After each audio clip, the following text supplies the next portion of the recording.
Mesopotamian. In the earliest known civilizations along the Tigris and Euphrates, rulers built walled cities and palace complexes to secure important people and resources. Thick mud brick walls and large gates formed the primary defenses, surrounding administrative buildings and temple precincts. Although these sites do not look like medieval castles, they introduced the concept of fortress living, where a central authority resided in protected space. Over centuries, Mesopotamian fortifications expanded, reflecting the region's constant struggle for power and control. Indus Valley. Cities in the Indus Valley featured a raised citadel area with fortified walls, often made of carefully baked bricks.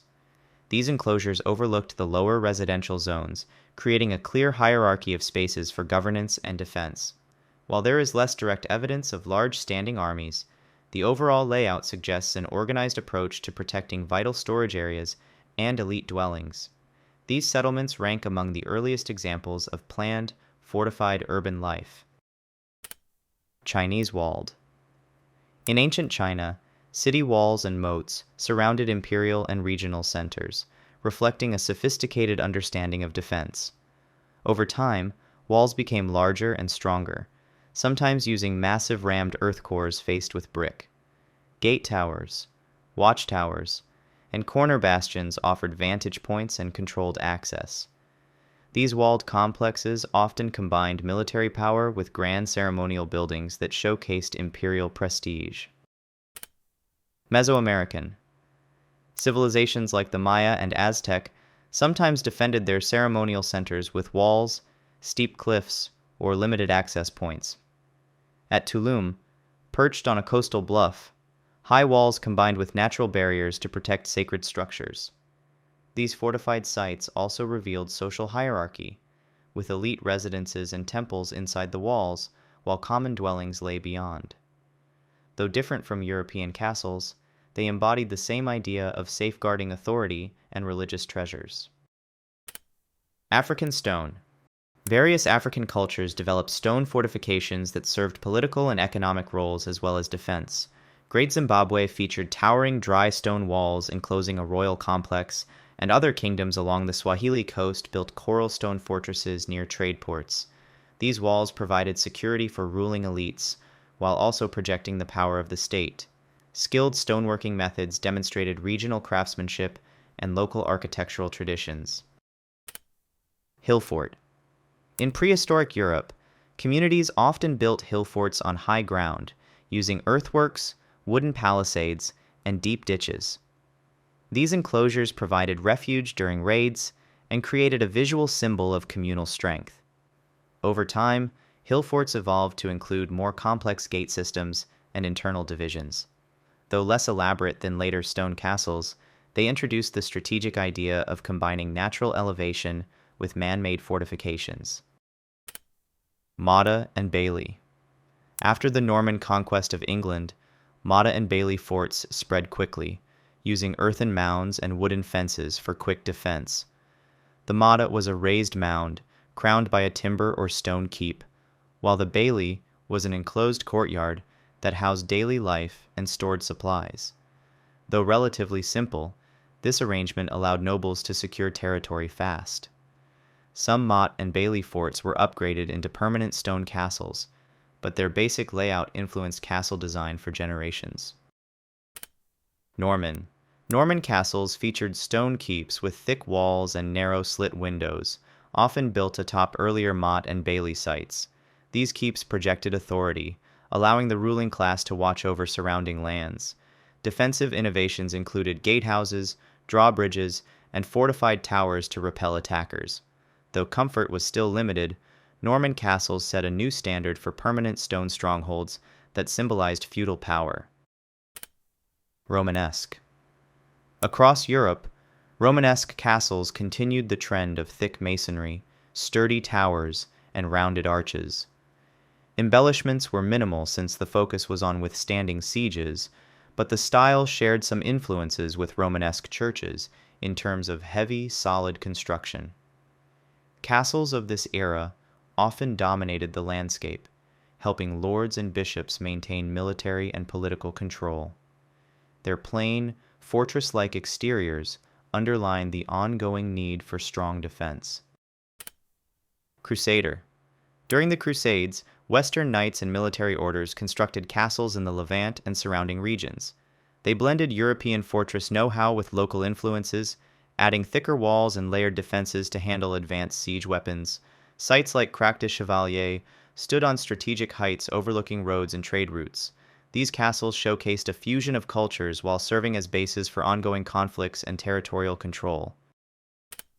Gothic. As Gothic style flourished in Europe, castles began to incorporate pointed arches, taller towers, and decorative stone carvings. Military readiness remained essential, but interior spaces also became grander, with halls and chapels that featured Gothic vaults and stained glass. Aristocrats grew more interested in comfort, so castles started including private chambers and refined living areas alongside defensive walls. This shift signaled the gradual move from pure fortress to something closer to a fortified residence. Concentric. Late medieval warfare encouraged designs with multiple layers of walls, each one nested inside the other. These concentric castles forced attackers to breach several rings of defense, each more difficult than the last. Round towers and carefully designed gatehouses provided overlapping fields of fire for archers and crossbowmen. Famous examples in Wales and elsewhere show the era's advanced understanding of defense, making concentric fortresses the peak of medieval military architecture. Feudal Japan. In Japan, wooden castle keeps rose on stone foundations, featuring layered roofs and sweeping eaves that gave them an iconic silhouette. Moats, baileys, and hidden gates made direct assault challenging. These structures balanced elegance and martial function, hosting samurai lords who governed the surrounding provinces. Interiors sometimes included decorative elements like painted screens and carved transoms, showcasing a refined artistic tradition within a fortified shell. Korean Mountain. Korea's fortress tradition adapted to mountainous terrain, using stone walls that traced ridgelines and valleys. Gate systems took advantage of natural passes, while watchtowers and signal fires warned distant garrisons of raids. Some fortresses also enclosed royal or administrative compounds, merging military and civil life. Suwon Hwaseong, for instance, illustrates the careful engineering that blended Confucian planning with advanced defensive methods. Rajput Hill. In northern and western India, Rajput rulers built massive hill forts that combined defensive walls, ornate palaces, and grand temples. High on rugged cliffs, these forts were nearly impossible to storm. Multiple gates, angled walls, and reinforced battlements secured the approach, while inside lay luxurious courtyards and living quarters for nobles. They display a unique blend of martial architecture and artistic expression, reflecting the valor and wealth of Rajput clans. Mughal. Under the Mughal Empire, forts took on a grand scale. Places like the Red Fort in Delhi and Agra Fort showcased thick walls, imposing gateways, and elegant palatial interiors. Builders often used red sandstone and white marble, fusing Persian aesthetics with local Indian styles. These forts guarded political centers and served as symbols of imperial splendor, mixing formidable defenses with sophisticated gardens and royal courts. Renaissance. European castles adapted to the new threat of artillery, so walls became lower and thicker, sometimes angled to deflect cannon fire. At the same time, Renaissance ideals of symmetry and order influenced castle layouts, shifting emphasis toward comfortable palatial living. Broad courtyards, classical details, and refined facades balanced with stout bastions. This era marked a turning point as fortresses began to evolve into stately residences with defensive capabilities. Baroque. By the Baroque period, many seats of power had dropped heavy fortifications in favor of impressive palatial architecture. Towers became more decorative, and interior spaces focused on grand staircases, reception halls, and ornamental art. While some defensive elements lingered, rulers prioritized the theatrical display of wealth and power. These luxurious palace castles functioned more as courts than battle-ready strongholds. Romantic. In the 18th and 19th centuries, a nostalgic view of the Middle Ages inspired new castle designs. Wealthy patrons built or remodeled estates to look like medieval fortresses, adding turrets, battlements, and moats purely for visual effect. Neuschwanstein in Bavaria is a famous example, where the fairy tale exterior conceals modern conveniences. This Romantic revival tapped into a longing for chivalric ideals, rather than the harsh realities of medieval warfare. Neo-Gothic. Expanding on Romantic ideas, the Victorian Gothic revival produced castle-like mansions and public buildings, especially in Britain. Designers used pointed arches, spires, and carved stone to evoke an idealized medieval world.